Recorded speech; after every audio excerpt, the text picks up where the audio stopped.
다음에 등기 청구권 칠판 보시고요. 매도인과 매수인 사이에 매매 계약을 체결하면 매도인은 등기 의무자예요, 권리자예요? 매도인은 등기 의무자, 매수인은 등기 받아서 이익을 취득하니까 등기 권리자. 그죠? 그럼 등기 권리자고 등기 의무자 사이에 권리자가 의무자에게 요구하는 내용을 우리는 등기 청구권이다. 정확히 얘기하면 소유권 이전 등기 청구권이겠죠. 그러면 이 등기 청구권은 개인과 개인 사이의 관계이니까 사법관계고 이건 사법상의 권리가 됩니다. 사법이 뭐예요? 사법이? 네? 사법관계 그랬을 때 사법관계하고 뭐가 있어요? 공법관계하고 뭐가 다른 거죠? 사법관계와 공법관계는 뭐가 달라요? 네? 개인과 개인사의 관계를 다루는 게 사법관계라면 공법관계는 뭐예요? 네? 국가와의 관계, 수직적인 관계를 우리는 공법관계 그래요. 사법관계와 사법과 공법의 가장 중요한 차이는 이거예요. 개인과 개인 사이의 관계냐, 국가와 개인 사이의 관계냐. 그러면 국가와 개인 사이의 관계에서 가장 중요한 건 뭐냐면 법치주의예요, 법치주의. 왕이라는 사람이 자기 마음대로 백성을 모질게 못 살게 하고 그러면 된다는 거예요, 안 된다는 거예요? 안 된다는 거예요. 그래서 왕 네가 마음대로 하지 말고 법에 따라서 통치하라는 겁니다. 그래서 여기서 제일 중요한 건 법치주의고 개인과 개인 사이의 관계에서 가장 중요한 건 뭐예요? 개인의 자유를 보호하는 거잖아요. 자유로운 관계. 그죠? 그래서 기본적으로 공법과 사법은 다른 겁니다. 여러분 공부하는 국토의 계획 및 이용에 관한 법률, 뭐 도시개발법 이런 것들 다 무슨 관계예요? 그거는 공법 관계란 말이에요. 그래서 부동산에 관한 공법을 모아놓은 겁니다. 네. 어쨌든 이 등기청구는 사법상의 권리인데 그럼 얘네들이 여기 어디예요? 등기소에다가 같이 등기를 신청하잖아요. 요걸 등기 신청권이라고 하고 얘는 무슨 권리예요? 공법상 권리예요. 그러니까 사법상 권리와 공법상 권리는 다른 것이다. 이해되시죠? 자, 그랬을 때 이 등기 권리자가 등기 의무자에 대해 매수인이 매도인에게 등기를 청구하는 이 등기 청구권이 과연 물권적인 청구권이냐 채권적인 청구권이냐에 따라서 달라집니다. 효력이. 그럼 이 등기 청구권은 물청이 될 수도 있고 채청이 될 수도 있어요. 여기서는 소유권 이전 등기 청구권이지만 예를 들어 A가 소유자인데 B 명의로 등기됐다 그러면 소유자가 B의 등기를 말소 청구할 수 있잖아요. 그죠? 그런 경우에 말소 등기 청구권은 물권적이냐 채권적이냐 그건데 그럼 짜려서 물권자가 청구한다 그러면 이건 물청이라고 하는 거예요. 물권적 청구권. 그럼 물권적 청구권은 물권자가 청구해서 물권적 청구권이라고 하는데 채권자가 청구하면 뭐라고 표현하는 거예요? 그때는 채권적 청구권이다. 그래서 우리는 물청, 채청이라고 이렇게 줄여서 얘기를 했죠. 물청과 채청이다. 물청은 소멸시효 적용 대상이 아닙니다. 그런데 채청은 소멸시효 적용됩니다. 그래서 10년간 행사하지 않게 되면 시효로 소멸하는 게 뭐예요? 채청이다.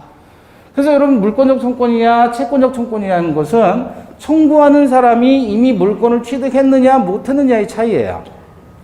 그럼 우리 민법에 물권이 몇 개 있다고요? 물권이 하나 있어요? 민법에 물권이 몇 개 있어요? 종류. 물권 몇 개? 뭐 28개나 돼. 죽여버려. 물권 몇 개 있어요? 물권, 민법에 물권 몇 개? 엄마, 너 어떻게 한다? 점유권, 소유권, 지상권, 지역권, 전세권, 유치권, 질권, 저작권 몇 개? 8개. 8개. 8개만 물권이란 말이에요. 그 물건을 취득한 사람이 청구하면 물청이다. 그렇게 얘기를 하는 거예요. 자, 그러면 매수인의 등기 청구는 정확히 말하면 매수인이 매도인에게 소유권 이전 등기를 청구하잖아요. 그럼 이 매매 계약을 했을 때 매수인은 소유자 이해야 아니에요, 아직은. 등기를 받아야 소유자가 되는 거잖아요. 186조에 따라서. 그럼 매수인이 등기 청구하는 것은 얘는 소유자로서 등기 청구하는 게 아니라 채권자로서 청구하는 것이니까 채청에 해당한다. 그렇죠? 그럼 이거 소멸시효 대상이에요, 아니에요? 소멸시효 적용되지요? 채청이니까. 따라서 10년간 행사하지 않게 되면 시효로 소멸합니다. 그러나 우리 판례가 매수인이 인도받아서 점유를 했단 말이에요. 그러면 이때는 소멸시효 진행되지 않는다라는 게 판례고, 두 번째, 그 매수인이 점유를 승계시켜줬어요. 을이 다시 병에게 팔아서 병이 점유를 한다란 말이에요. 그럼 얘는 더 이상 점유 안 하죠? 이런 경우에 이 을의 등기 청구는 역시 소멸시효 진행한다, 안 한다? 여전히 안 한다. 이게 우리 판례입니다. 그래서 매수인이 점유를 승계시킨 경우라도 소멸시효는 진행하지 않는다. 그러면 등기 청구권이 물청이냐 채청이냐 각각 보면 실체관계와 등기의 내용이 일치하지 않는 경우예요. 이때는 물청이겠어요? 채청이겠어요? 자, 이 무슨 말이냐면 갑이 소유자인데 을 명의로 등기가 되어 있더란 말이에요. 소유권 이전이 되어 있어요. 을 명의로. 소유권 이전 등기가 되었어요. 그럼 누가 소유자인데요? 얘가 소유자인데 등기는 얘 이름으로 되어 있죠? 그럼 실체관계 일치하지 않잖아요.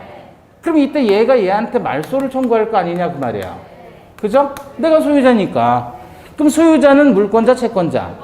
물권자가 말소 청구하면 이건 무슨 청이다? 물청이다.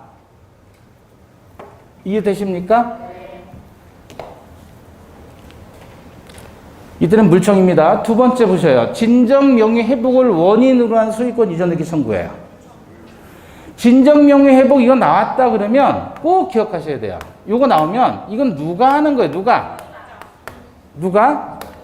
소유자가 하는 거예요. 소유자가. 그래서 이 진정 명의 회복을 원인으로 한 소유권 이전 등기 청구는 소유권에 기인한 방해 제거 청구로 봅니다. 판례가. 그럼 이건 무슨 청? 물청인 거예요. 물청. 세 번째, 점유 취득 시효일 때에는 시효 완성자가 20년 시효가 완성되면 기간 만료 당시에 소유자를 상대로 등기 청구하죠. 그래서 등기해야 소유자가 돼요? 등기 없이 소유자가 돼요? 등기해야 소유자가 되죠. 그럼 시효 완성자는 아직은 등기하지 않았죠. 아직은 소유자 아니죠. 기타 다른 물건이 없으니까 얘는 채권자, 물권자, 채권자. 따라서 무슨 청? 채청입니다. 부동산 임차권, 환매권. 요거는 채권이에요, 물건이에요? 네? 아니.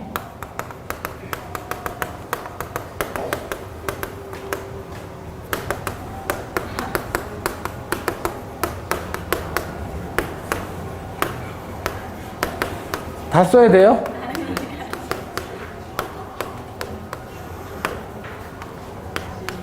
이걸 다 묶어서 뭐라고 하는 거예요? 에? 물건이라고 하잖아요. 물건이 이거예요, 이거. 쟤는 물건이에요, 채권. 이거 아니면 다 채권인 거예요. 임차권이나 환매권은 물건이에요, 채권이에요? 채권이잖아요. 이것만 물건이라니까. 그래서 물건은 법으로 정한 거 아니에요. 그걸 뭐라 그래요? 물건 법정주의. 물건은 법으로 정했어요. 그 종류와 내용을. 그럼 얘네들만 물건인 거예요. 그럼 얘네들이 권리를 행사하면 그건 물청이 되는 거고, 얘네들 아닌 사람이 하면 다 뭐예요? 채청이다. 임차권은 채권이잖아요. 환매권도 채권이고. 그럼 얘네들이 청구하는 건 다 뭐다? 채청이다. 얘네들은 소멸시효 적용 되지만 소멸시효 적용 안 된다. 그렇지만 이 경우라도 인도받아 점유하고 있다면 시효 진행하지 않고 점유를 승계시켜준 경우에도 시효 진행하지 않는다. 그 얘기입니다. 이해되셔요? 그러니까 어렵게 생각하지 마시고 물권자가 청구하면 물청이고 채권자가 청구하면 채청이다. 왜 구별하느냐? 채청은 소멸시효 적용이 되고 물청은 소멸시효 적용이 안 된다. 그죠? 그럼 이제 디테일하게 보면 186조에 따라서 또는 7조에 따라서 물건을 취득한 자가 하면 물청인 거예요. 근데 물건 취득 못한 자가 하면 그건 채청이 된다. 5번 근저당권의 피담보 채권 변제 후 말소 청구다. 이게 무슨 말이냐면 자, 갑이 소유자로서 토지 소유자인데 을이 무단으로 갑의 토지를 점유했어요. 건물을 지음으로써. 그럼 당연히 갑은 을을 상대로 건물 철거 및 토지의 반환을 청구하겠죠. 이건 소유물 반환 청구고 이건 방해 제거 청구란 말이죠. 이거 소송하던 중에 갑이 토지를 병에게 팔아서 소유권 됐어. 새로운 소유자가 됐어요. 그럼 갑은 더 이상 이 소송을 진행할 수 있다, 없다? 없다. 왜냐하면 얘가 물권자고 소송을 한다는 것은 철거 청구 소송을 한다는 것은 물권적인 청구권을 행사한다는 건데 물권과 물청은 분리 처분될 수 있다, 없다? 없다. 항상 같이 가는 거예요. 따라서 얘가 철거 청구 소송을 다시 진행해야 되는 겁니다. 그래서 갑의 철거 청구는 기각되는 겁니다. 이거 이해하셨죠? 그래서 물권과 물청은 분리 처분될 수 없다라는 이야기예요. 소유권에 의해서 방해 제거 청구 소송을 진행하던 중에 소유자가 토지 소유권이 양도되면 이 양수인만이 물권적 청구를 행사할 수 있고 종전의 양도인은 더 이상 물권적 청구를 행사하지 못한다. 이 얘기는 물권과 물청은 분리 처분할 수 없다는 겁니다. 그러면 갑소유 부동산에 을이 저당권자이에요. 돈을 1억 원 빌려주고요. 저당 잡은 겁니다. 그런데 갑이 토지를 병에게 팔았어요. 이 부동산을 병에게 팔았어요.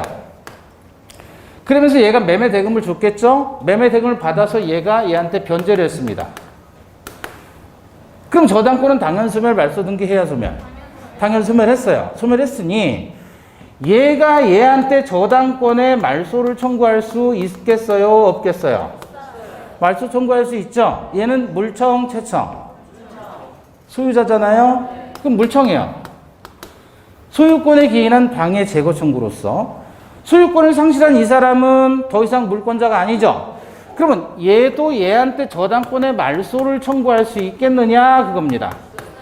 할 수 있어요. 그러나 이거는 물권적 청구권이 아니라 채권적인 청구권이다라고 보는 게 판례입니다. 왜 그러냐면 저당권 설정 계약상의 권리다. 소유자로서 권리 행사하는 게 아니라 저당권 설정 계약의 당사자로서 얘한테 말소 청구할 수 있다는 겁니다. 변제를 통해서. 그렇다면 이것은 물권적 청구권이 아니라 뭐죠? 채권적 청구권이다. 그래서 저당권의 피담보 채권 변제 후 말소 청구하는 건 소유자가 하는 거, 얘가 하는 거는 물권적 청구권이지만 종전 소유자가 하는 것은 뭐예요? 채권적 청구권이다. 자, 문제 보겠습니다. 73페이지 6번이에요.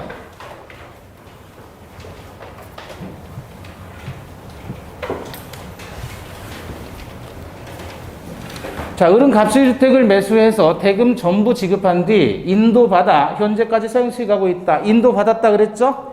매수인이 인도받아 사용수익하고 있습니다.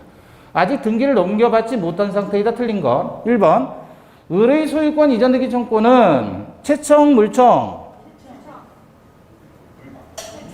채청, 물청. 매수인이 등기 청구하는 거니까 채청이지요. 그런데 소멸시에 걸려요, 안 걸려요? 왜냐면 인도받아 사용수익하고 있다 그래요. 인도받아 점유하고 있다면 시효 진행하지 않는다 그랬잖아요. 채청이지만. 1번 맞죠? 2번 갑의 채권자가 주택에 대해서 강제 집행을 하는 경우 을은 제3자 이의 소를 제기하지 못한다. 갑은 매도인이죠. 매도인이 등기를 넘겨줬어요? 안 넘겨줬어요 지금? 안 넘겨줬어요. 아직은 매도인 소유죠? 그러니까 을의 경우에는 소유권을 취득한 적이 없는 거예요. 지금 상태에서. 내 거 건드리지 말라라고 주장할 수가 없죠. 아직은 직계 아니니까 법적으로. 동의하세요? 네. 3번. 을이 주택을 병에게 전매하고 인도했다면 을이 병에게 전매했대요. 그럼 갑의 소유물 반환 청구에 대해서 병은 점유할 권리를 주장할 수 없다. 맞아요? 자, 다시 여기 봐봐요. 213조에 따르면 소유물 반환 청구권을 규정하고 있는데 소유자가 그 소유에 속한 물건을 점유한 자에 대해서 반환을 청구할 수 있다. 다만 점유자가 점유할 권리가 있을 때에는 반환을 거부할 수 있다라는 게 213조 본문과 단서예요. 그럼 얘가 점유할 권리가 있으면 반환을 거부할 수 있는 겁니다. 그러면 갑이라는 소유자가 도인을 상대로 반환 청구할 수 있어요, 없어요? 얘는 점유할 권리가 없으니까 갑이라는 소유자가 기간 만료되지 않은 임차인을 상대로, 기간이 만료 안 됐어요. 얘를 상대로 반환 청구할 수 있다, 없다? 없다. 왜냐하면 임차인은 점유할 권리가 있으니까. 그러면 매도인이 매수인에게 점유를 시켰단 말이에요. 점유를 먼저 넘겨준 거예요. 매매대금 다 지급하고 아직 등기는 얘가 가지고 있는 겁니다. 그럼 이 경우 매도인이 아직 등기는 지 앞으로 돼 있으니까 점유하는 을을 상대로, 매수인을 상대로 반환 청구할 수 있을까요, 없을까요? 반환 청구할 수 없다 그랬죠? 왜? 매수인이 가지고 있는 568조 재산권 이전의 청구권도 점유할 권리에 해당하기 때문에, 하물며 을이 다시 점유를 병에게 승계시켜줬다면 얘가 점유하는 거예요. 그러면 이 갑이 병을 상대로 반환 청구할 수 있다, 없다? 없다. 얘도 뭐가 있으니까? 점유할 권리가 있으니까. 요컨대 매수인이 재산권 이전을 청구할 수 있는 권리도 점유할 권리에 해당한다. 그러니 갑의 소유물 반환 청구에 대해서 병은 점유할 권리를 주장할 할 수 있다. 틀렸죠? 점유할 권리가 있다 그랬어요. 그리고 봐봐요. 갑이 을에게 지금 팔았어요. 그리고 점유를 얘가 지금 하고 있단 말이죠. 그리고 돈도 다 냈어요. 아직 등기만 지 이름으로 돼 있어요. 그런데 이놈이 갑자기 얘한테 너 점유하지 마 그러면서 반환 청구한다 그러면 이게 말이 되는 말이에요, 안 되는 말이에요? 이게 완전 또라이잖아요. 그죠? 아니, 돈 받고 팔았으면 끝이지 왜 달라 그러냔 말이에요. 뭐가 치밀어 오르지 않아요? 감정을 이입시켜봐요. 제가 여러분한테 팔았어요. 점유를 하고 있어요. 등기는 아직 제 이름으로 돼 있는 거예요. 그럼 제가 소송 걸어서 달라고 하는 거예요. 그럼 여러분 뭐라 그러겠어요? 그죠? 그거전 지금 이게 그 경우란 말이에요. 그랬을 때 얘한테 점유할 권리가 있느냐? 얘한테 점유할 권리가 있느냐? 있다. 매수인의 지위에서 가지는 재산권 이전의 청구권, 그걸 점유할 권리로 보겠다라는 겁니다. 판례가. 자, 4번. 을이 주택을 병에게 전매한 경우 병은 을을 대위해서 갑에게 이전등기를 청구할 수 있다.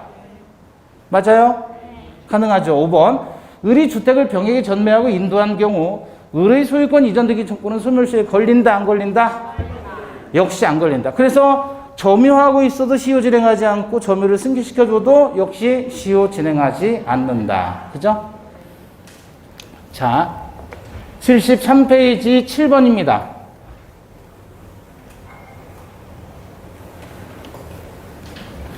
2000년 을이 갑으로부터 토지를 매수해서 등기는 아직 이전받지 아니한 채 인도받고 점유 사용하다가 2013년 병이 을로부터 다시 매수해서 등기 없이 인도받고 점유 사용하고 있다. 똑같은 얘기죠. 예. 자, 여기서 옳은 것. 기억. 을이 갑에 대한 매매를 원인으로 하는 소유권 이전 등기 청구권은 채청, 물청. 채청이지만 소멸시효에 걸린다, 안 걸린다? 안 걸린다. 왜냐하면 인도받고 점유했다 그랬잖아요.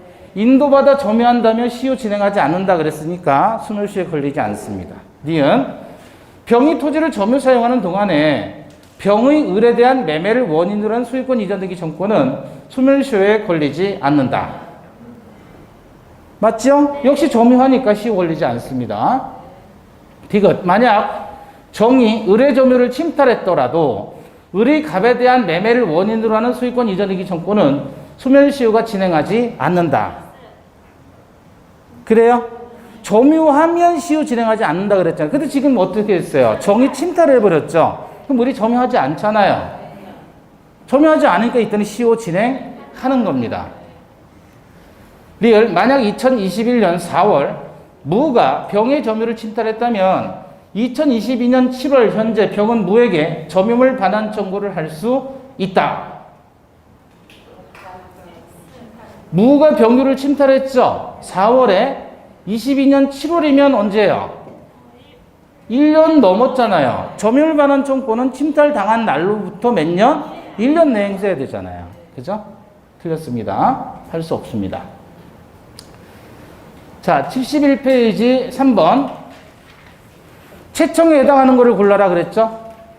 채권자가 하면 채청이고 물권자가 하면 물청이다. 기억. 매매 계약의 기한, 매수인의 소유권 이전 등기 청구권은 무슨 청? 예? 채청이죠. 매수인은 채권자니까. 위조 서류에 의해서 맞춰진 소유권 이전 등기에 대한 소유자의 말소 등기 청구권이에요. 소유자가 말소 청구한대요. 소유자는 물권자, 채권자. 물권자니까 얘는 무슨 청? 물청. 그리고 점유 취득 시 완성자의 소유자에 대한 소유권 이전 등기 청구해요. 채청.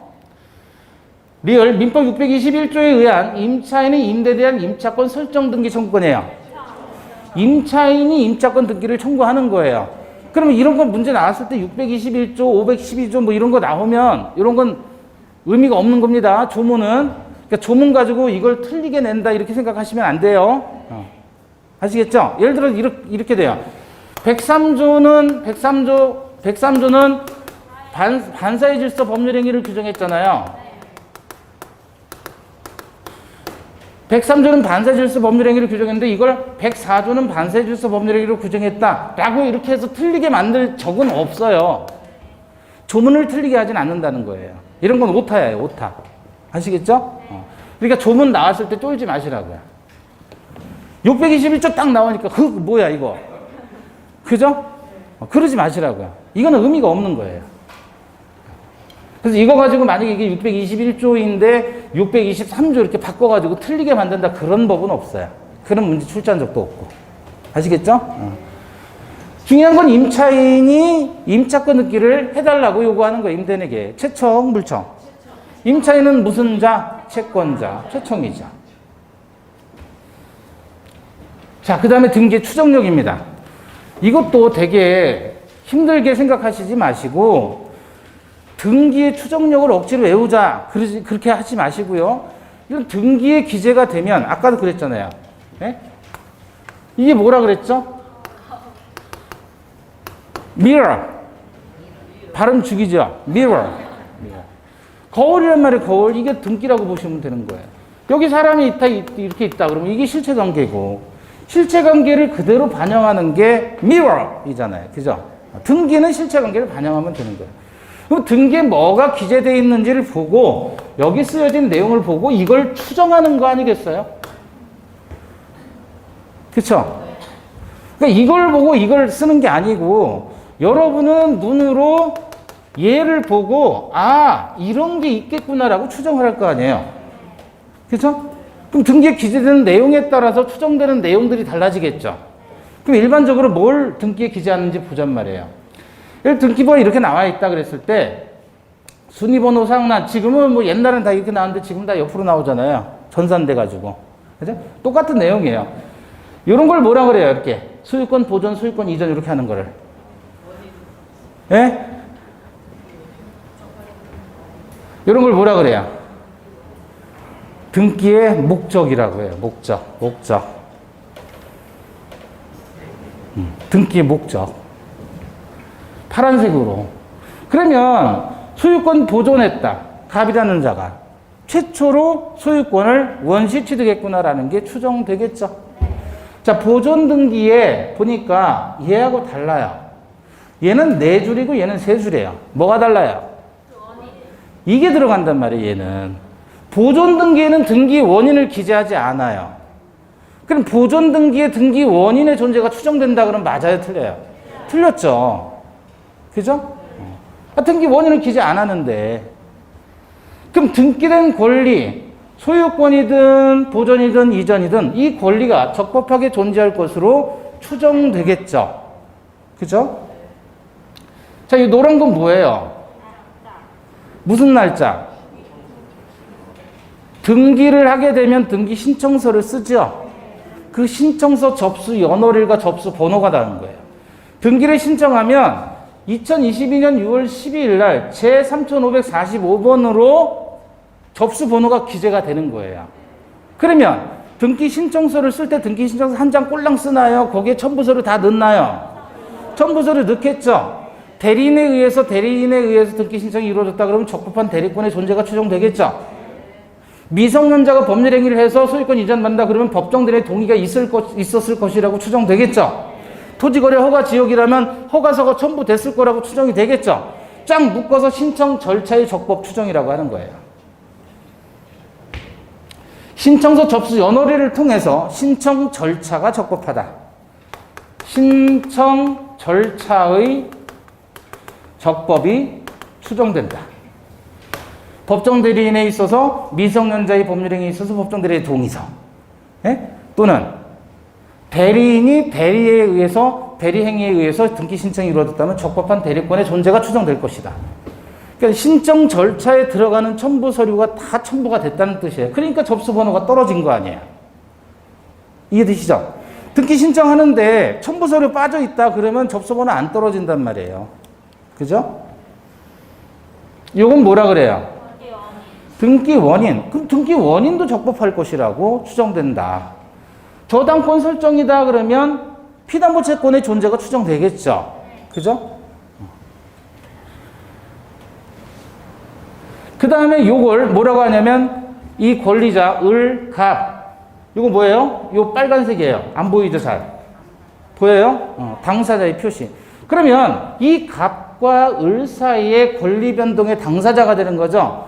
권리 변동의 당사자의 표시를 했다는 말은 당사자 간에도 적법한 원인에 의한 소유권 이전이 있었음이 추정된다. 따라서 기재된 내용들이 추정된다라고 보시면 돼요. 자, 그래서 등기의 목적을 통해서 권리의 적법이 추정된다. 그 다음에 신청 절차가 적법 추정된다. 세 번째는 등기 원인이 적법도 추정된다.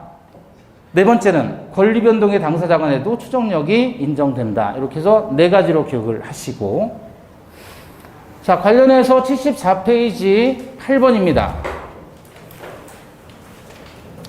소유권 이전 등기가 격려되어 있는 경우 등기 명의자는 제3자뿐만 아니라 전 소유자에 대해서도 적법한 등기 원인에 의해서 소유권을 취득한 것으로 추정한다. 맞아요? 맞죠? 2번 저당권의 등기는 저당권의 존재뿐 아니라 피담보 채권의 존재도 추정하게 한다. 맞죠? 3번 대리인에 의한 매매계약을 원인으로 소유권 이전 등기가 이루어졌을 때 대리권의 존재도 추정된다. 신청 절차에 적법 추정이 있으니까 신청 등기 신청하는 절차에서 대리권이 있다는 위임장 등이 포함이 됐겠죠. 첨부 서류에. 그러니까 이것도 추정이 되는 겁니다. 4번 등기 의무자가 사망하기 전에 등기 원인이 이미 존재했다면 등기 의무자의 사망 후에 그로부터 격리된 등기라도 적법한 것으로 추정된다. 맞죠? 사망하기 전에 등기 원인이 있었으니까. 5번 질문은 무진장 많이 나오는 질문이에요. 보존등기 추정력 하면 이건 무조건 나와요. 건물소유권 보존등기 명의자가 전 소유자로부터 건물을 양수했다고 주장하는 경우 전 소유자가 양도 사실을 부인해도 그 보존등기 추정력은 깨어지지 아니한다. 자, 보존등기 명의자라는 사람이 있는데 보존등기 명의자예요. 갑이라는 사람이 보존등기 명의자인데 요놈이 뭐라고 하냐면 다른 사람이 있었고 그 사람으로부터 인수했다, 양수했다 라고 주장을 하는 거예요. 그러면 이 주장 자체는 뭐예요? 자기가 원시 취득자가 아님을 스스로 자인하는 거잖아요. 그런데 전 소유자는 뭐라고 하냐면 이 을이라는 이놈은 나는 갑에게 판 적이 없다 라고 부인을 해요. 그렇더라도 최소한 자신은 원시 취득자가 아니라는 사실을 스스로 자인한 거잖아요. 따라서 보존등기 추정력은 깨어집니다.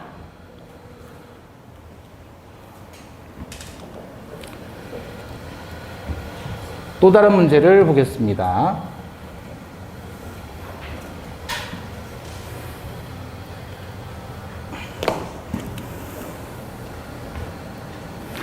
자, 등기 추정력에 관한 설명 중 옳은 거 9번입니다. 74페이지 9번.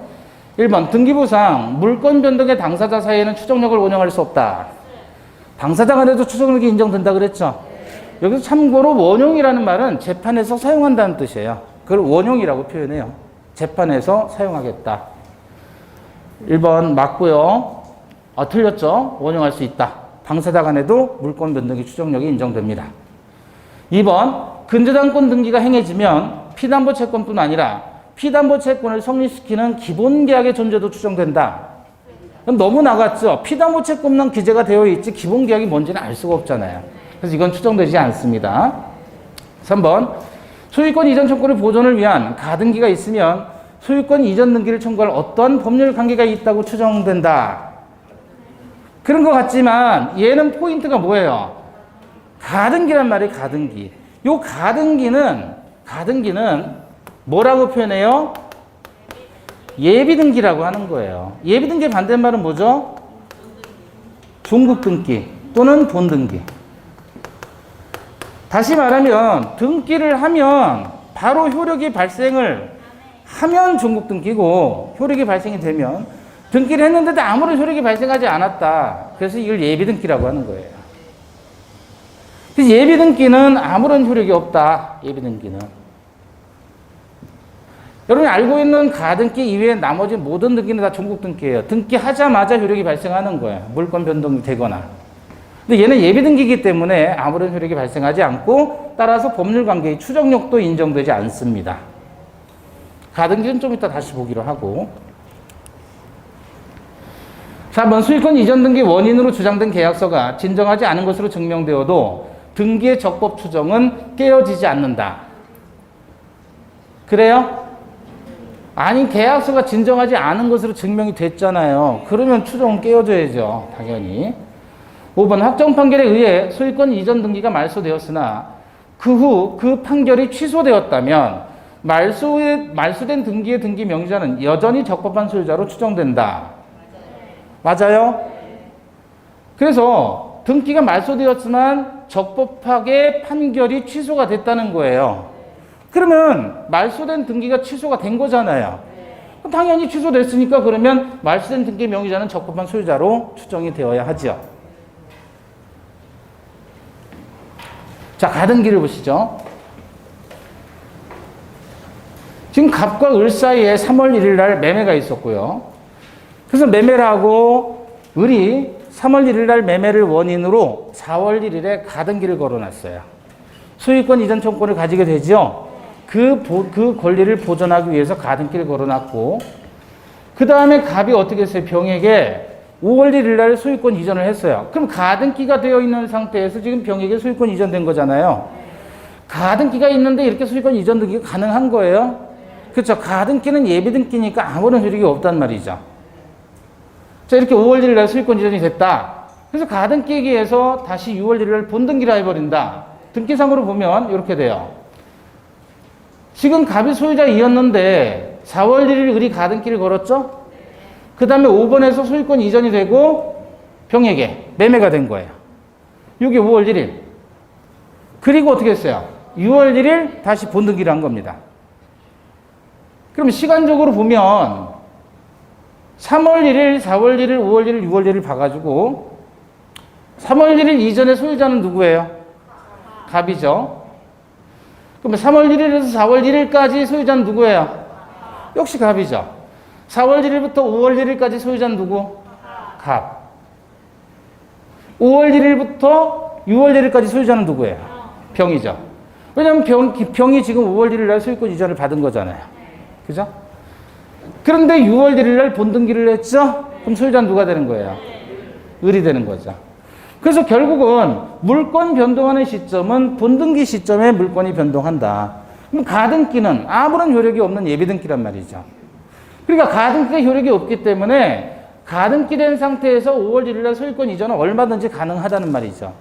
그럼 가등기에 의한 본등기를 하잖아요. 그러면 이 병의 등기는 직권 말소가 됩니다. 직권 말소. 등기간의 직권에 의해서 말소가 돼요. 그래서 가등기에 의해서 본등기가 이루어진 요 사이, 그걸 중간이라고 하죠. 중간 처분의 등기는 직권 말소 대상이죠. 가등기에 의해서 본등기를 청구할 때 본등기 청구 상대방은 누가 되는 거예요? 갑이에요? 병이에요? 본등기 청구했을 때의 소유자가 누구죠? 병이죠. 그럼 병이라고 오인하기 쉬운데 병이 아니라 갑입니다. 본등기 의무자는 가등기 당시의 의무자가 본등기 의무자가 돼요. 그래서 을은 갑에게 본등기를 청구하게 되고 본등기를 하게 되면 이 병의 등기는 얘하고 양립할 수가 없죠. 양립할 수 없다는 말은 을이 소유자가 됐으면 일물 일권주의 원칙상 얘도 소유자가 될 수는 없는 거예요. 그래서 둘 중에 하나를 직권 말소시켜버리는 겁니다. 자, 가등기는 예비등기예요. 이때 본등기 청구의 상대방이 되는 사람은 누구라고요?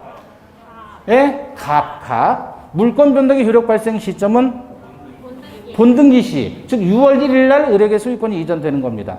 그러면 6월 1일 날 물권 변동이 되는데 다만 순위는 가등기의 순위에 따라가는 거예요. 그래서 뭐가 소급한다? 순위가 소급한다라고 하는 거지.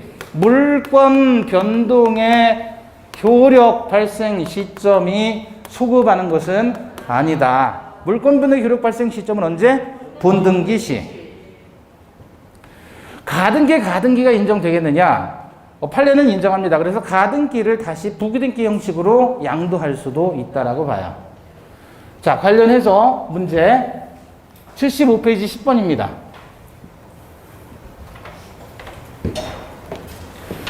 을은 갑으로부터 엑스토지를 매수하고 중도금까지 지급한 후 소유권 이전 등기 청구를 보존하기 위해 가등기를 했다.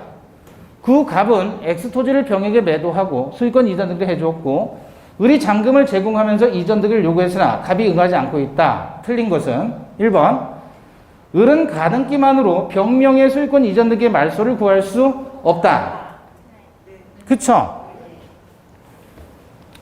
2번 을의 본등기 청구는 누구를 상대로 해야 된다? 갑을 상대로 행사해야 된다. 맞죠?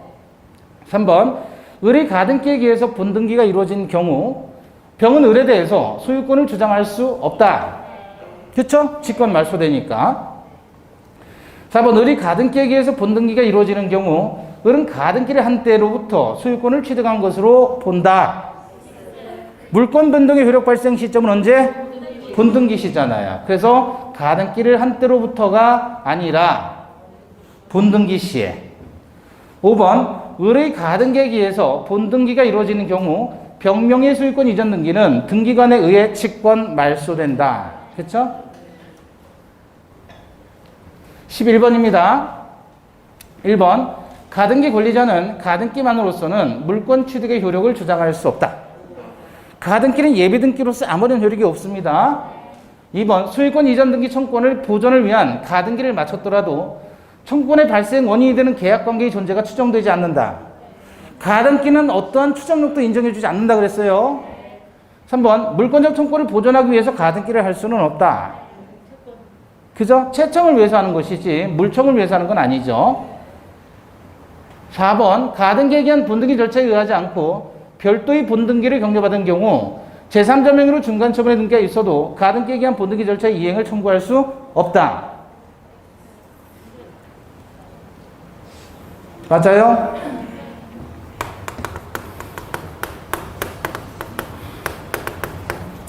종중 가등기 사건이라고 꼭 기억하세요. 이 제목을. 내가 그 판례에 이름을 붙여주었을 때 그는 나에게로 와서 점수가 되었다. 종중 가등기 사건. 갑 종중이 있고요. 대표자 을에게 명의신탁을 합니다. 그럼 얘는 수탁자가 되는 거죠, 이제. 명의신탁을 했어요. 그리고 불안하니까 종중이 가등기를 걸어놨던 거예요. 근데 아니나 다를까 병이라는 을의 채권자가 가압류 들어왔어요. 그래서 이 종중에서 명의신탁을 해지하고 명의신탁 해지를 하고 소유권 이전 등기를 받은 거예요. 그런데 가압류가 말소가 되지 않으니까 가등기에 의해서 소유권 이전에 본등기를 하니 중간 처분의 등기가 직권 말소된 겁니다. 등기상으로 보면 3번 갑이었어요. 4번에서 소유권 이전 누구에게? 을에게 명의신탁 했죠. 그리고 5번에서 가등기 걸었어요. 갑이. 그 상태에서 6번에서 가압류 들어왔어요. 병이. 7번에서 소유권 이전 명의신탁 해지를 원인으로 하는 소유권 이전에서 갑에게 소유권이 복귀된 겁니다. 이해되셨어요? 이 상황에서 갑이 가등기에게 소유권 이전에 본등기를 하게 된 상황인 거예요. 그럼 중간처분의 등기는 직권 말소되는 거란 말이죠. 이때 얘가 주장하기를 첫째, 종중이 명의신탁을 하면서 가등기를 했다면, 종중이 명의신탁을 하면서 가등기를 했다면 이것은 통정한 허위 표시에 해당하지 않겠느냐. 그래서 이건 무효이다 라고 주장을 했는데 무효 아니라는 거예요. 왜냐하면 통정 허위 표시로서 무효가 되려면 가등기 하려는 마음이 없는데 가등기를 했고 의사 표시의 불일치를 짜고 했어야 되는 건데 이건 가등기할 의사에 기해서 가등기를 한 것이니까 허위 표시 아니다. 두 번째, 지금 종중이 소유권 이전을 받아와서 자기가 소유자인 거예요. 그런데 이미 자기가 소유자인데 여기서 본등기를 했다는 말은 소유권 이전 청구권을 갖게 되는 것이고 그 권리를 행사했다는 뜻인데 자기가 소유자이면서 자기가 자기에게 이전 청구권을 가지게 되는 게 말이 되느냐 그거예요. 남이 소유자이고 나에게 소유권을 이전해 달라라고 하는 이전 청구권을 가지게 되는 게 정상적이지 이미 자기는 소유자인데 자기가 자기를 상대로 이전 청구권을 부여할 수는 없지 않느냐. 다시 말하면 이 이전 청구권은 이미 그 소유권에 포함되어서 혼동으로 소멸하는 것이다 라고 주장을 했는데 판례는 아니라고 봤어요. 얘는 물권이고 얘는 채권이고 우리 민법상 소유권과 제한물권, 제한물권과 그를 목적으로 하는 다른 제한물권, 그래서 물권끼리의 혼동과 채권, 채무의 혼동은 다루지만 물권과 채권은 성질을 달리하니까 서로 혼동이 적용될 여지가 없다라고 본 거예요. 이해되셨어요? 그럼 결국 얘는 직권 말소되는 겁니다. 그 얘기가 이렇게 나온 거예요. 자, 가등기에 의한 본등기 절차에 의하지 않고요.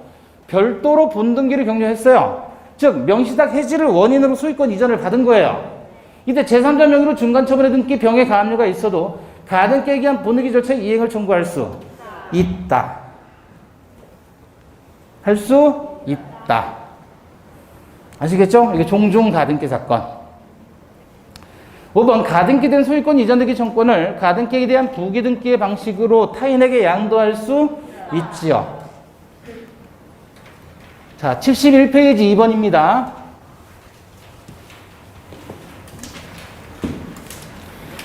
등기와 관련한 내용으로 틀린 것 1번. 매수인 갑이 매도인 을에 대한 소유권 이전등기 청구권을 병에게 양도한 경우 갑이 을에게 통지를 했다면 병은 을에 대해서 대항할 수 있다. 통지 가지고는 안 된다 그랬죠? 승낙이나 동의가 있어야 됩니다. 2번. 등기가 원인 없이 말소된 경우 그 물권의 효력에는 아무런 영향이 없다. 그렇죠? 네. 3번. 저당권이 설정된 후 부동산의 소유권이 제3자에게 이전되는 경우 종전 소유자도 피담보 채권의 소멸을 이유로 저당권 설정 등기 말소를 청구할 수 있다. 종전 소유자도 피담보 채권의 소멸을 이유로 설정 등기 말소를 청구할 수 있다 그랬죠? 다만 이것은 채청, 물청? 채청이다 그랬어요. 채청. 4번. 가등기에 의한 본등기가 격려되면 물권 변동의 효력이 가등기한 때로 소급해서 발생하는 것은 아니다. 그쵸? 아니다. 네. 5번. 등기가 원인 없이 말소된 경우 회복 등기가 맞춰지기 전이라도 말소된 등기의 등기 명의는 적법한 권리자로 추정된다. 맞아요? 그렇죠. 69페이지입니다. 부동산 등기에 관한 설명으로 틀린 것 1번. 전부 멸실한 건물의 보존 등기를 신축한 건물의 보존 등기로 유형하는 것은 허용된다. 안 된다 그랬죠? 2번. 물권에 관한 등기가 원인 없이 말소되었어도 특별한 사정이 없는 한 그 물권의 효력에는 아무런 영향을 미치지 않는다. 그렇죠?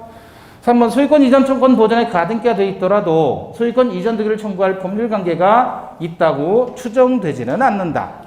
가등기는 예비 등기니까 추정력이 없습니다. 4번. 가등기 권리자가 가등기에 의한 소유권 이전의 본등기를 하는 경우 등기 공무원은 그 가등기한 후에 한 제3자 명의 소유권 이전 등기를 직권으로 말소해야 된다. 맞죠? 5번. 소유권 이전 등기가 맞춰지면 그 등기 명의자는 제3자는 물론이고 전 소유자에 대해서도 적법한 등기 원인에 의해 소유권을 취득한 것으로 추정된다. 권리변 등의 당사자 간에도 추정력이 인정된다 그랬죠. 네. 자, 그 다음에 물권의 소멸 파트입니다. 물권의 공통적인 소멸 원인으로서 물건의 멸실이 있죠. 물건의 멸실. 그러니까 집이 무너지면 그 집에 있었던 소유권, 전세권 이런 것들은 다 소멸하는 거죠. 그죠? 생각 좀 해봐요. 물건이 멸실하면 물건은 소멸한다면서요. 그럼 집이 있었는데 그 집이 무너져 버렸어요. 그럼 집에 있었던 소유권이나 전세권은 소멸, 존속? 소멸. 멸실하면 소멸한다 그랬잖아요. 예? 예. 그러니까 물건이 없어지잖아요. 그럼 당연히 물건은 없어지는 거예요. 물건은 현존하고 독립한 물건에 대해서 인정하는데 물건 자체가 없어졌으면 물건은 없는 거예요. 예? 네.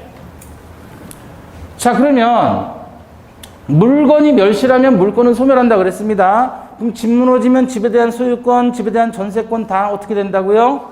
소멸하는 거예요. 물건 자체는 소멸한다.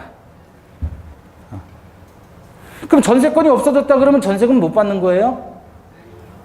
전세권은 소멸했지만 전세금 반환 채권은 남는 거죠. 전세권이 소멸했다는 얘기예요. 물건이 소멸했다는 얘기는 전세권자가 전세금 1억 주고 전세 들어가서 살았는데 그 집이 푹 싹 주저앉았어요. 지진 나가지고. 그럼 전세권은 소멸한 거예요. 소유권도 소멸한 거예요. 그럼 세입자는 1억 원 달라고 해야 될 거 아니에요. 전세금. 집이 없어졌으니까. 전세금 반환 채권은 있는 거죠. 당연히. 사용권이 없어진 거예요. 사용권. 전세권이. 두 번째, 소멸시효로도 물건은 소멸하죠. 소멸시효. 그래서 물건의 소멸시효 기간은 몇 년? 20년. 담보물건은 소멸시효 적용 안 됩니다. 용익물건에 한해서만 소멸시효가 20년 적용되죠. 물건 포기할 수도 있죠. 예. 물건을 포기할 수 있고, 포기는 단독행위입니까? 계약입니까? 단독행위. 상대방 있는 없는? 아니에요. 소유권의 포기와 제한물건의 포기로 나누어서 얘는 상대방 없는 단독행위고 얘는 상대방 있는 단독행위다. 이렇게 나눠서 봐야 돼요. 제한물건의 포기는 결국 그 제한물건의 용익권능이라든지 처분권능은 소유자에게 넘어가는 거잖아요. 그래서 상대방이 있는 거고 소유권 포기는 당연히 상대방 없는 단독행위입니다. 다만 부동산 물건의 포기는 등기하여야 한다 그러면 OX. 부동산 물건의 포기는 등기하여야 한다 그러면 OX. 옥스! 왜냐하면 포기는 단독행위죠. 단독행위는 단독행위하고 계약을 합쳐서 우리는 뭐라 그러죠? 법률, 행위에 의한 부동산 물건의 득, 실, 변, 경은, 등기 하여야 한다 186조잖아요. 그러니까 포기는 법률행위고 그래서 물건이 소멸하는 것은 뭐 하는 거예요? 등기해야 된다. 원리 원칙대로 가면 돼요. 아시겠죠? 그럼 지금 시골에 빈집 많나요? 빈집 많아요? 실제로 많아요. 유튜브 보면 빈집만 찾아다니는 그 영상을 찍는 사람도 있더라고요. 보니까. 산 중덕 같은 경우는 마을 하나가 다 없어져 버렸어요. 수도도 되고 도로도 있는데 사는 사람이 없어요. 다 버렸어요. 다. 그럼 그 소유자가 있을 거 아니에요. 거기 살던 사람의 장속인들이 있을 거 아니에요. 그럼 그거 포기한 거예요. 그죠? 아니란 말이에요. 등기해야 되는 거예요. 누구로 등기해요? 누구 앞으로? 예? 국가로.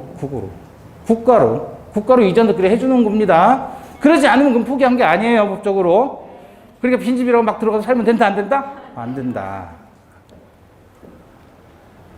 공용징수를 통해서도 물건을 소멸하고요. 제일 중요한 건 뭐죠? 혼동. 혼은 혼합되다 그런 뜻이죠. 한 사람, 동일한 사람에게 두 개의 권리가 혼합되는 거예요. 이걸 혼동이라고 하죠. 갑이 소유권을 가지고 있고 우리 전세권을 가지고 있다라고 했을 때 소유권은 이렇게 사용수익 처분의 권능을 가지고 있는 거잖아요. 그죠? 이게 소유권인데 이 소유권자 갑이 사용수익 권능을 을에게 떼어주는 겁니다. 이렇게. 이런 걸 뭐라고 표현하죠? 설정이라고 하는 거예요. 설정. 그래서 전세권 설정자, 전세권자라고 해요. 그럼 이렇게 넘겨주는 것을 우리는 설정적 승계다 이렇게 표현하는 거예요. 설정적 승계는 완전히 얘한테 사용수익권을 넘겨주고 그리고 못 찾아오는 게 아니라 주었다가 약속된 기간이 만료되면 다시 가져오는 거예요. 아시겠죠? 이런 걸 뭐라고 한다고요? 설정적 승계. 자, 그런데 지금 소유권하고 전세권하고 한 사람에게 귀속이 되는 거예요. 그러니까 예를 들어 을이 전세권자가 갑으로부터 상속을 받아버려요. 소유권을. 그럼 얘는 전세권자임과 동시에 소유자가 돼버리는 거잖아요. 그럼 두 개의 권리를 같이 가지고 있을 때 두 개의 권리를 그대로 놔둘 필요는 없죠. 왜냐면 어차피 소유권 속에 전세권의 내용이 다 들어가 있는 거잖아요. 따라서 전세권은 어떻게 돼요? 소멸한다. 그런데 예외적으로 소멸하지 않는 두 가지 경우가 있으니 그 두 가지가 본인의 이익을 보호하는 경우하고 또 하나는 제3자의 이익을 보호하는 경우, 이렇게 두 가지로 나눕니다. 다시 보면 소유권과 제한물권의 혼동이에요. 자, 소유자는 갑인데 여기에 지금 갑소유 부동산에 1번 을이 저당권, 2번 병이 저당권을 설정했다. 그러면 저당권자 을과 저당권자 병이 있더란 말이죠. 이렇게 됐을 때 소유자 갑의 소유권이 저당권자 1번 저당권자 을에게 귀속이 돼버려요. 그것이 매매가 되든 상속이 되든 뭐가 되든 상관없이 어떤 이유로 그러면 을이 소유자인과 동시에 뭐가 되는 거죠? 저당권자가 되는 거예요. 그럼 소유권하고 제한물권이 을에게 귀속이 되었으니까 이렇게 되면 소유권하고 저당권 합쳐봐야 소유권밖에 안 남으니 저당권은 있을 필요가 없잖아요.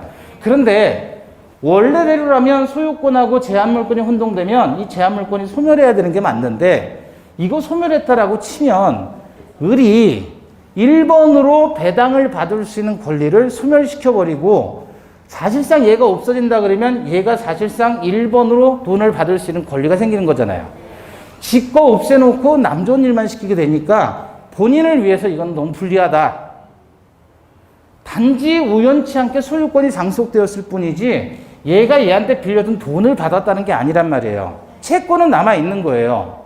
그런데 자기 채권도 변제받지 못했는데 혼동돼가지고 저당권을 소멸시켜버리면 이제 자기 집에 대해서 1번으로 돈을 받을 수 있는 권리를 상실당하고 대신 병이라는 사람 좋은 일만 시키게 된 것이니까 본인에게 불리하더란 말이에요. 따라서 후순위자가 있으면 이때는 소멸, 안 소멸? 안 소멸한다. 후순위자 있으면 안 소멸하는 거예요. 누굴 보호하기 위해서? 본인을 보호하기 위해서. 요번에 이렇게 되면 어떻게 될까요? 2번 저당권자 병이 갑의 소유권을 상속을 받았어요.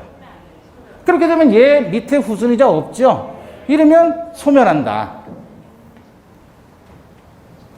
자, 다음 두 번째. 제한물권과, 여기서 그는 제한물권을 받는 대명사죠. 제한물권과 제한물권을 목적으로 하는 다른 제한물권의 저 혼동이다. 예컨대 소유자 갑인데요. 여기 1번 을이 지상권이 설정되어 있고 을의 지상권이 설정되어 있고 그 지상권에 다시 부기등기로 저당권이 설정됐어요. 제한물권과 그를 목적으로 하는 다른 제한물권인 저당권이 설정이 되었을 때 이때 갑의 소유권과 을의 지상권이 혼동된다. 그러면 소유권하고 제한물권이 혼동됐으니까 원칙적으로 보면 얘는 소멸해야 되겠지만 이게 소멸한다면 얘 권리도 같이 소멸되는 결과가 되는 것이니까 제3자 권리를 보호하기 위해서는 소멸시키지 않는다 그 얘기예요. 이때는 소멸, 안 소멸? 안 소멸. 어떤 경우? 언놈이 붙들 때. 언놈이 어떤 놈이에요? 이놈이 지금 부기등기로 붙들었죠. 저당권자가 지상권을 붙들었으니까 이 저당권은 지상권을 목적으로 한 저당권이에요. 따라서 지상권이 소멸하게 되면 저당권자는 얘가 얘한테 돈 빌려주고 저당을 잡았는데 돈도 받지도 못하면서 같이 없어진다 그러면 병에게는 너무 불리하니까 이때는 안 소멸한다. 어떤 경우? 언놈이 붙들면 안 소멸.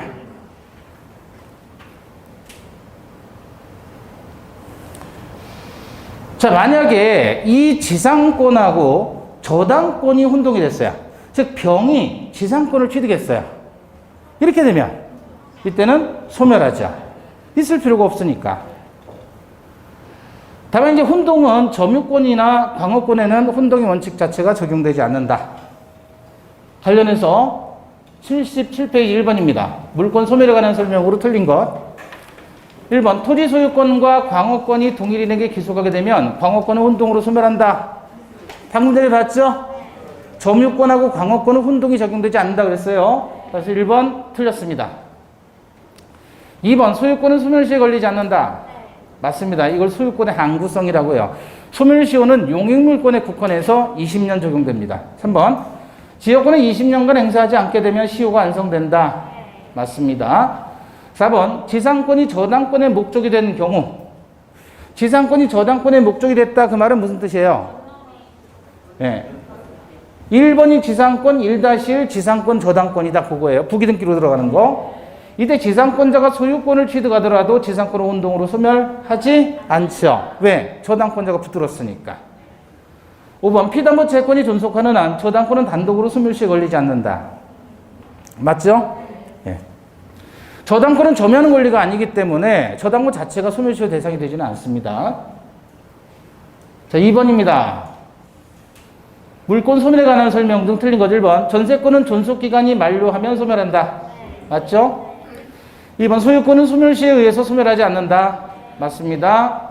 3번. 지역권자가 승역지의 소유권을 취득한 경우 지역권은 소멸한다. 제한물권하고 혼동했으니까 소멸하죠. 4번. 물건을 점유하는 자가 점유할 권리를 상실하면 점유권은 소멸한다. 아니죠. 물건을 점유하는 사람이 예컨대 도인이에요, 도인. 점유할 권리라는 것은 뭘 얘기하는 거죠?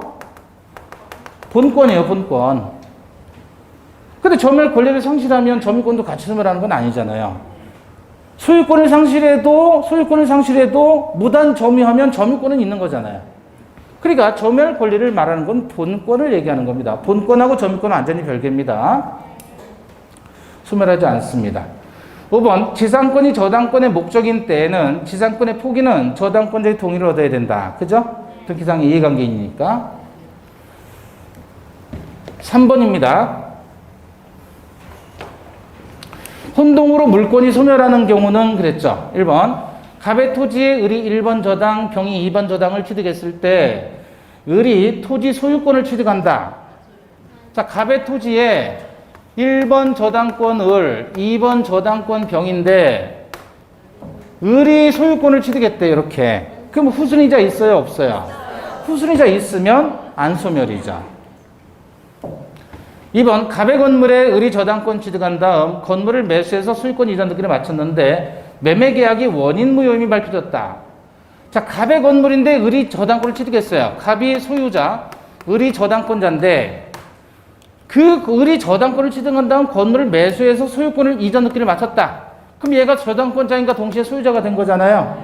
그러면 저당권 혼동으로 어떻게 되죠? 소멸하죠. 그런데 매매계약이 원인무효였다. 그러면 소멸했던 저당권은 다시 부활합니다. 따라서 소멸, 안 소멸? 안 소멸. 4번. 갑의 건물이 을의 1번, 병이 2번 저당권을 취득한 후 병이 건물 소유권을 취득했다. 이 경우에 병이 갑의 소유권을 취득했다면 후순위자 없잖아요. 그러면 소멸하죠.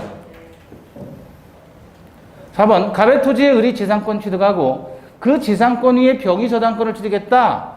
갑의 토지에 1번 을이 지상권이고 1-1 지상권에 저당권을 병이 취득했다. 이거잖아요. 그쵸? 네. 그 을이 토지 소유권을 취득하면 소멸, 안 소멸? 안 소멸. 언놈이 붙들었으니까. 5번. 갑의 토지에 대한 을의 지상권 위에 병이 1번 저당, 정이 2번 저당이야. 자, 봐봐요. 갑의 토지에 대한 을의 지상권.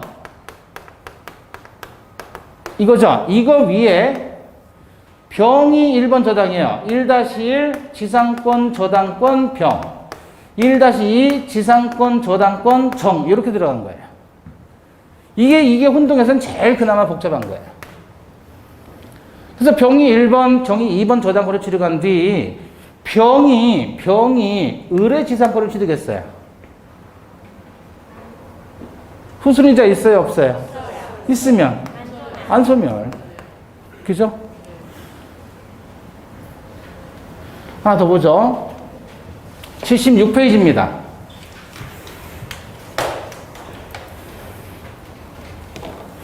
(1번) 채무자 갑소유 토지 위에 을이 1번 저당, 병이 2번 저당권을 가지고 있을 때 2번 저당권 병이 갑으로부터 토지 소유권을 취득하면 병의 저당권은 어떻게 돼요? 소멸하죠. 2번 채무자 갑소유 토지 위에 을이 1번, 병이 2번 저당권을 가지고 있을 때 을이 갑의 갑소유 토지를 양도받으면 을 밑에 병이 있어요, 없어요? 병 있죠? 후순위자 있으면 안 소멸이죠. 틀렸죠? 3번 갑이 가지고 지상권 위에, 갑이 가지고 지상권 위에가 아니라 갑이 가지는 지상권 위에. 우표시 무의 원칙이에요. 갑이 가지는 지상권 위에 을이 저당권을 가지고 있을 때 을이 그 지상권을 취득하면, 이건 지상권 위에 저당권을 가지고 있다는 말은 무슨 뜻이에요? 지상권 위에 저당권을 가지고 있다. 이거 봐봐요. 지상권 위에 저당권을 가지고 있다. 이렇게 됐다는 얘기죠? 지상권 위에 저당권 있잖아요. 이거는 위, 아래로 얘기하는 게 아니에요. 예? 등기의 선후로 얘기를 하는 거죠. 그래서 지상권 위에 그랬을 때 정말 위에다 쓰면 안 되고, 지상권을 목적으로 저당권이 발생했다 그래서 이거는 1번 지상권 1-1 지상권의 저당권, 이걸 지상권 위에 저당권이라고 표현하는 거예요. 물론 다 아시겠지만 높아지면서 한 번 더 말씀드린 겁니다. 그래서 갑이 가지고 있는 지상권 위에 을이 저당권을 가지고 있을 때 을이 그 지상권을 취득하면 을의 저당권은 어떻게 돼요? 소멸하죠. 포함된 거니까. 4번 갑이 가지는 지상권 위에 을이 저당권을 가지고 있고 병은 그 지상권 위에 후순위 저당권을 가지고 있을 때 요건 어떻게 그리는 거예요? 요거는? 예? 요거는 요 경우는 어떤 경우예요? 4번은 갑이 가지는 지상권인데, 그죠? 여기 1-1 을이 지상권 저당권, 그 다음에 1-2 병이 지상권 저당권, 이렇게 되는 거예요. 예? 네? 자, 근데 을이 지상권을 양도받아야 이렇게 양도받아요. 그러면 후순위자 있죠? 따라서 얘는 안 소멸. 5번 갑소유 토지 위에 을이 지상권을 가지고 있고 지상권 위에 병이 저당권을 가지고 있을 때, 그럼 갑소유 토지 위에 1번 을이 지상권 가지고 있고 지상권 위에 병이 저당권을 가지고 있다. 지상권 위에 저당권 그러면 지상권의 저당권 병이다. 이때 을이 토지 소유권을 취득한다면 얘 권리는 보호해야 되겠죠? 이는 붙들었으니까. 따라서 소멸, 안 소멸? 안 소멸. 그럼 을이 지상권은 소멸하지 않는다. 자, 잠시 쉬었다가 우리 점유권부터 보겠습니다.